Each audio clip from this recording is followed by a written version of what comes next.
Hello, I am Daisy, your hostess. Welcome to my channel. In this video, we're moving on to chapter 5 of the book titled The Power of Your Subconscious Mind by Dr. Joseph Murphy.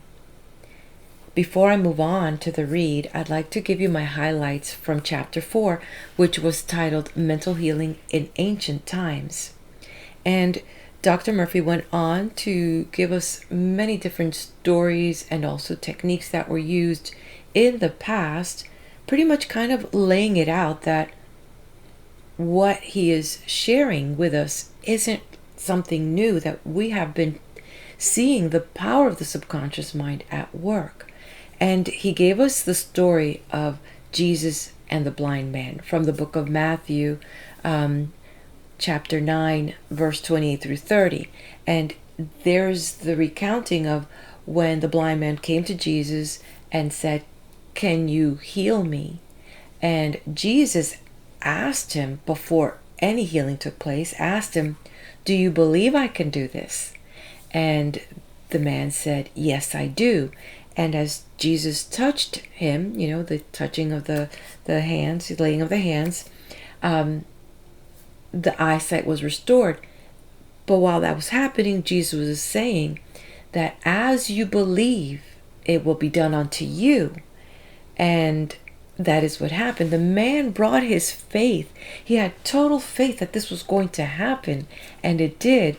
And also Jesus gave him a warning: don't tell anyone about this, because Jesus was concerned that maybe people were going to bring their superstitions, and then all this faith now will be torn apart. And so the man was able to see. And he also mentioned about how people will travel to various parts around the world, miles, to go to these different shrines to get a healing. But then we don't have to go so far, because maybe you remember, I remember when I was a little kid, and I would get a scratch or something, and I would run to my mother, especially my father, because he was the one that would dote over us. And I'd come in with, whatever scratch I had, and he would, sometimes he would even smack it, and then he would have this little chant that he would say, and then he would say, "Now it's healed." And I would just stop crying, just like that, like, okay, and I would go off. And I've seen this, I did it with my son too. It's like, oh, everything's going to be okay, and I would kiss it, and the crying would just like automatically stop, and it's like it healed the wound. There was no more bleeding, there was no more crying, it was over. And so that's amazing, like the power of the faith that we're putting in the words of someone we love or someone we believe in, and then it is done. That's how the mind thinks, the subconscious mind.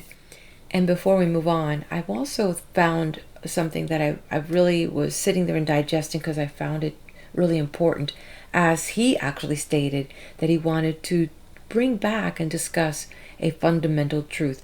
And when we think about the word fundamental, it means the nature of something. And what he was bringing up was, for us to understand what has been discussed here, was the nature of the conscious mind and the nature of the subconscious mind.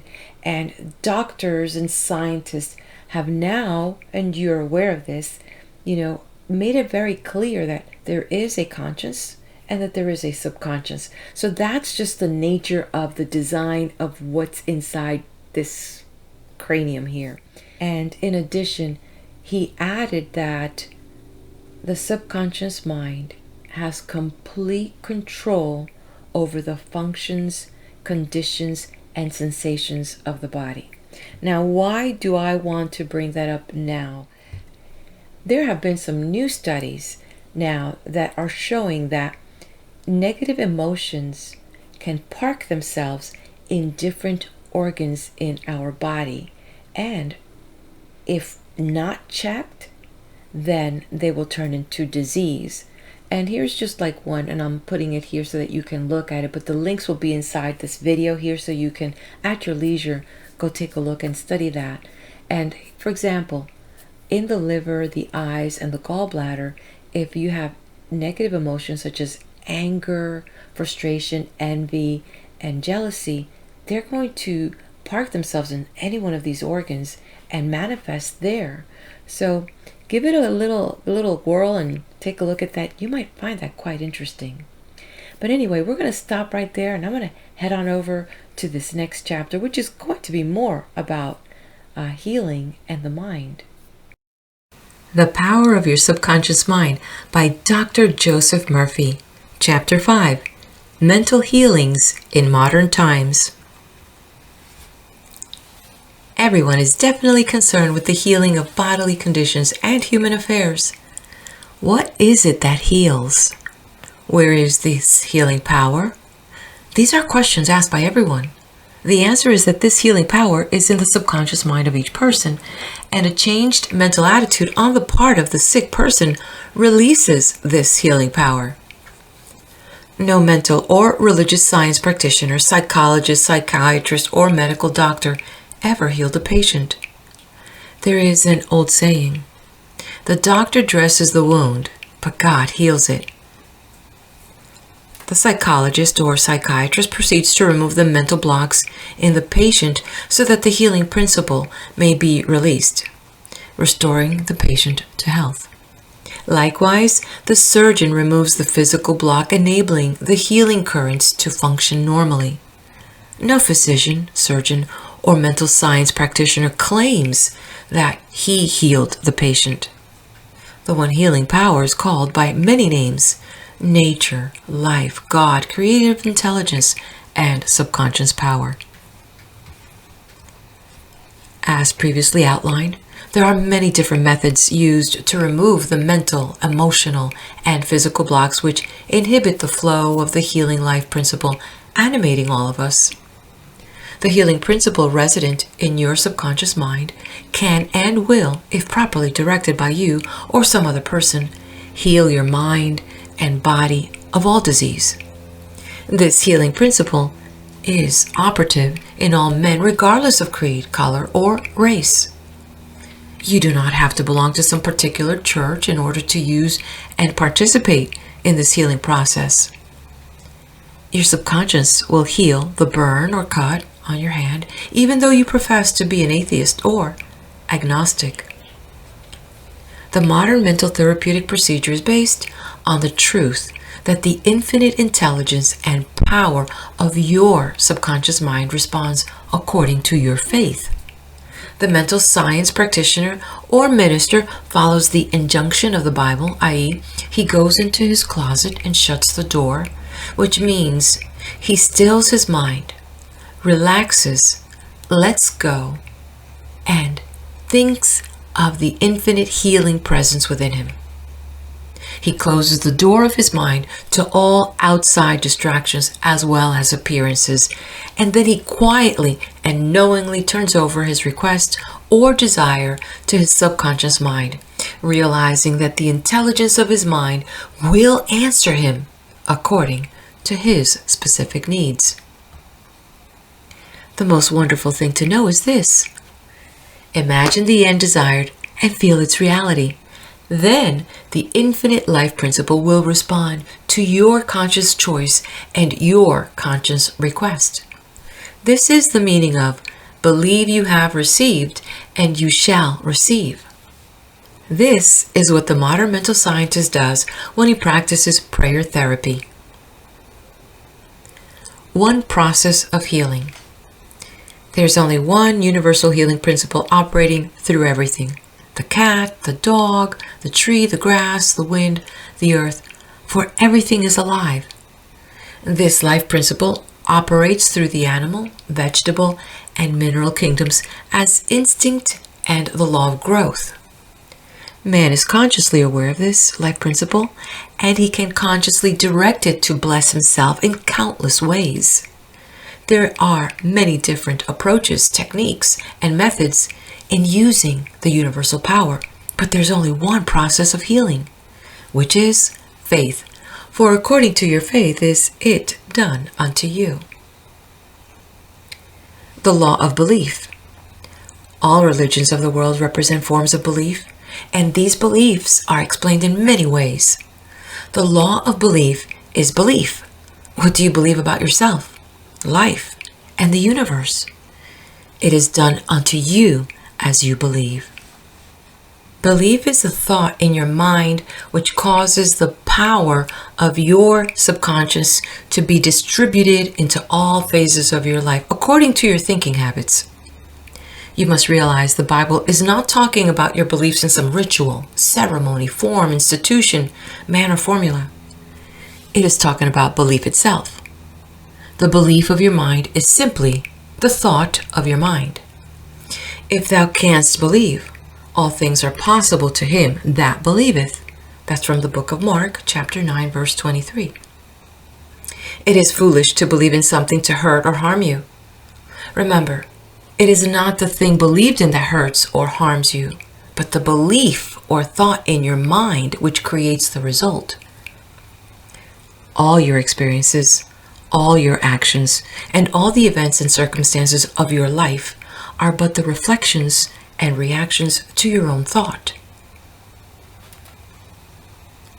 Prayer therapy is the combined function of the conscious and subconscious mind, scientifically directed. Prayer therapy is the synchronized, harmonious, and intelligent function of the conscious and subconscious levels of mind, specifically directed for a definite purpose. In scientific prayer or prayer therapy, you must know what you are doing and why you are doing it. You trust the law of healing. Prayer therapy is sometimes referred to as mental treatment, and another term is scientific prayer. In prayer therapy, you consciously choose a certain idea, mental picture, or plan which you desire to experience.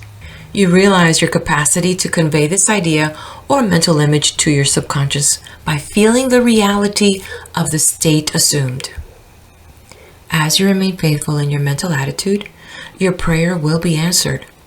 Prayer therapy is a definite mental action for a definite specific purpose.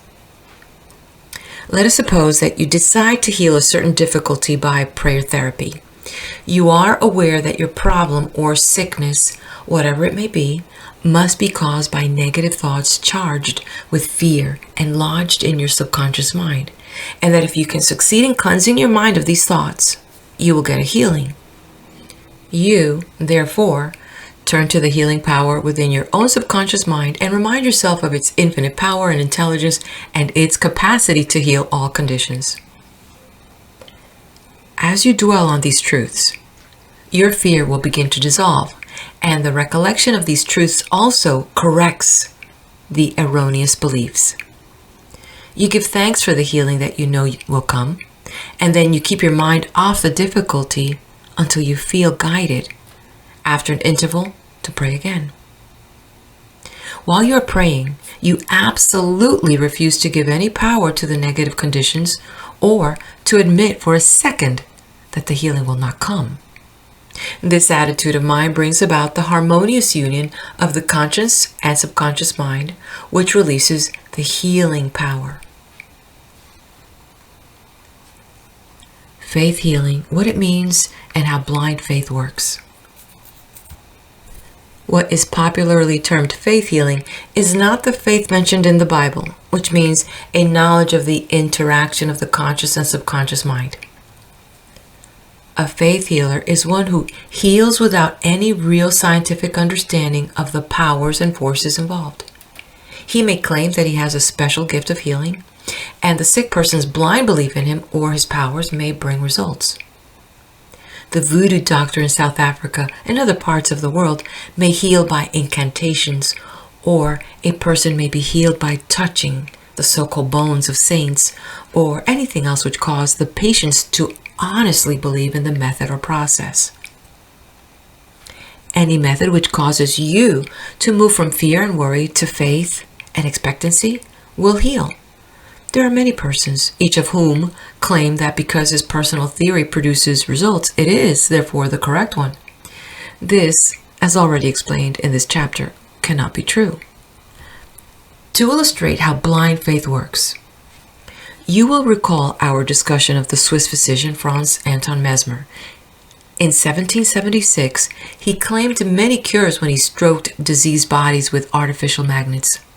Later on, He threw away his magnets and evolved the theory of animal magnetism. This he held to be a fluid which pervades the universe, but is most active in the human organism.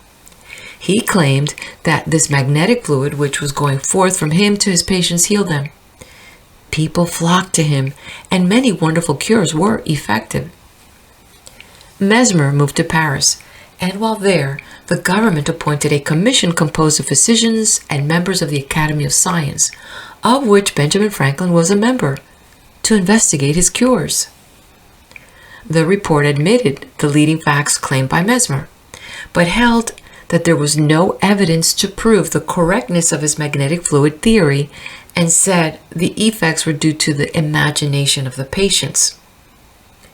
Soon after this, Mesmer was driven into exile and died in 1815. Shortly afterwards, Dr. Braid of Manchester undertook to show that magnetic fluid had nothing to do with the production of the healings of Dr. Mesmer. Dr. Braid discovered that patients could be thrown into hypnotic sleep by suggestion, during which many of the well-known phenomena ascribed to magnetism by Mesmer could be produced. You can readily see that all these cures were undoubtedly brought about by the active imagination of the patient, together with a powerful suggestion of health to their subconscious minds. All this could be termed blind faith, as there was no understanding in those days as how the cures were brought about. Subjective faith and what it means. You will recall the proposition, which need not be repeated at length, that the subjective or subconscious mind of an individual is as amenable to the control of his own conscious or objective mind as it is by the suggestion of another.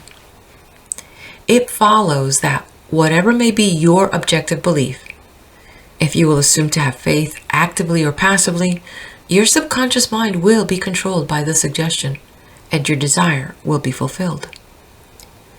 The faith required in mental healings is a purely subjective faith, and it is attainable upon the cessation of active opposition on the part of the objective or conscious mind. In the healing of the body, it is, of course, desirable to secure the concurrent faith of both the conscious and subconscious mind. However, it is not always essential if you will enter into a state of passivity and receptivity by relaxing the mind and the body and getting into a sleepy state. In this drowsy state, your passivity becomes receptive to subjective impression. Recently, I was asked by a man, "How is it that I got a healing through a minister?"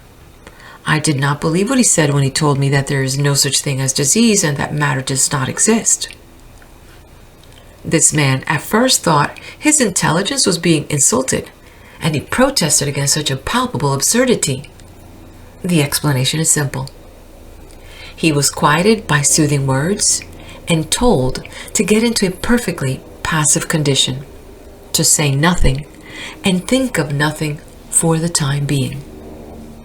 His minister also became passive and affirmed quietly, peacefully, and constantly for about 1/2 hour that this man would have perfect health, peace, harmony, and wholeness. He felt immense relief and was restored to health. It is easy to see that his subjective faith had been made manifest by his passivity under treatment, and the suggestions of perfect healthfulness by the minister were conveyed to his subconscious mind. The two subjective minds were then en rapport. The minister was not handicapped by antagonistic autosuggestions of the patient arising from objective doubt of the power of the healer or the correctness of the theory. In this sleepy, drowsy state, the conscious mind resistance is reduced to a minimum and results followed. The subconscious mind of the patient, being necessarily controlled by such suggestion, exercised its functions in accordance therewith, and a healing followed. The meaning of absent treatment. Suppose you learned that your mother was sick in New York City and you lived in Los Angeles. Your mother would not be physically present where you are, but you could pray for her. It is the Father within which doeth the work. The creative law of mind, subconscious mind, serves you and will do the work. Its response to you is automatic. Your treatment is for the purpose of inducing an inner realization of health and harmony in your mentality.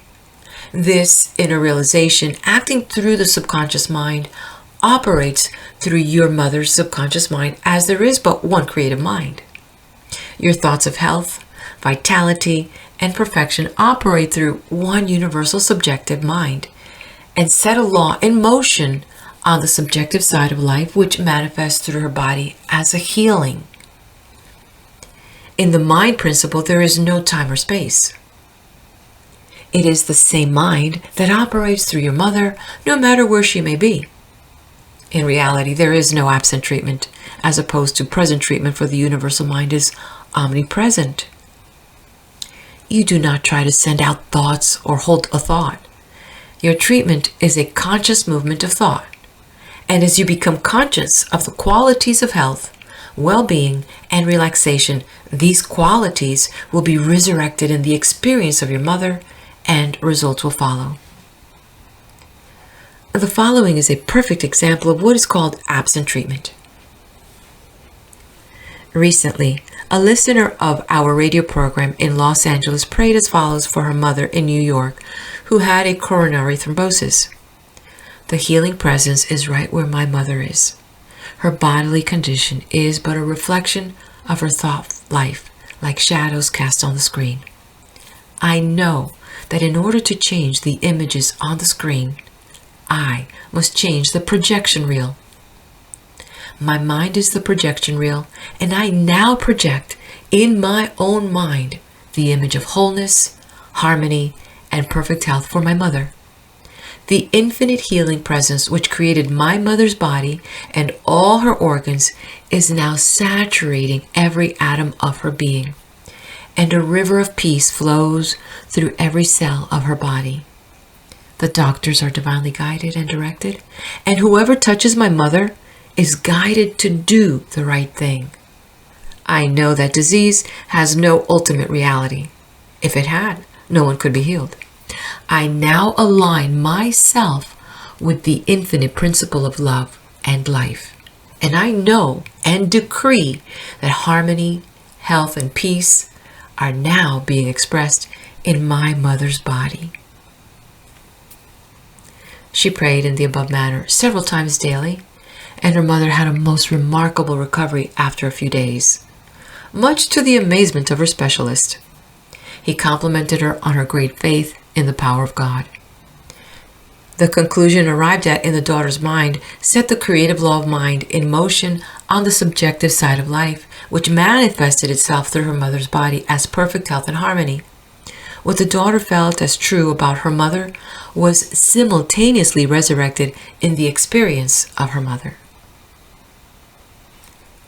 Releasing the kinetic action of the subconscious mind. A psychologist friend of mine told me that one of his lungs was infected. X-rays and analysis showed the presence of tuberculosis. At night before going to sleep, he would quietly affirm, "Every cell, nerve, tissue, and muscle of my lungs are now being made whole, pure, and perfect. My whole body is being restored to health and harmony." These are not his exact words, but they represent the essence of what he affirmed. A complete healing followed in about a month's time. Subsequent x-rays showed a perfect healing. I wanted to know his method, so I asked him why he repeated the words prior to sleep. Here is his reply. The kinetic action of the subconscious mind continues throughout your sleep time period. Hence, give the subconscious mind something good to work on as you drop off into slumber. This was a very wise answer. In thinking of harmony and perfect health, he never mentioned his trouble by name. I strongly suggest you cease talking about your ailments or giving them a name. The only sap from which they draw life is your attention and fear of them. Like the above-mentioned psychologist, become a mental surgeon. Then your troubles will be cut off like dead branches are pruned from a tree. If you are constantly naming your aches and symptoms, you inhibit the kinetic action, which means the release of the healing power and energy of your subconscious mind. Furthermore, by the law of your own mind, these imaginings tend to take shape as the thing I greatly feared. Fill your mind with the great truths of life and walk forward in the light of love. Summary of your aids to health. 1. Find out what is it that heals you. Realize that correct directions given to your subconscious mind will heal your mind and body. 2. Develop a definite plan for turning over your requests or desires to your subconscious mind. 3. Imagine the end desired and feel its reality. Follow it through and you will get definite results. 4. Decide what belief is. Know that belief is a thought in your mind, and what you think, you create. 5. It is foolish to believe in sickness and something to hurt or to harm you. Believe in perfect health, prosperity, peace, wealth, and divine guidance. 6. Great and noble thoughts upon which you habitually dwell become great acts. 7. Apply the power of prayer therapy in your life. Choose a certain plan, idea, or mental picture. Mentally and emotionally unite with that idea, and as you remain faithful to your mental attitude, your prayer will be answered. 8. Always remember, if you really want the power to heal, you can have it through faith, which means a knowledge of the working of your conscious and subconscious mind. Faith comes with understanding. 9. Blind faith means that a person may get results in healing without any scientific understanding of the powers and forces involved. 10. Learn to pray for your loved ones who may be ill. Quiet your mind and your thoughts of health, vitality, and perfection operating through the one universal subjective mind will be felt and resurrected in the mind of your loved one. End of chapter. Like, share, and subscribe. Let's head over to the next video as we continue on with the book titled The Power of Your Subconscious Mind by Dr. Joseph Murphy.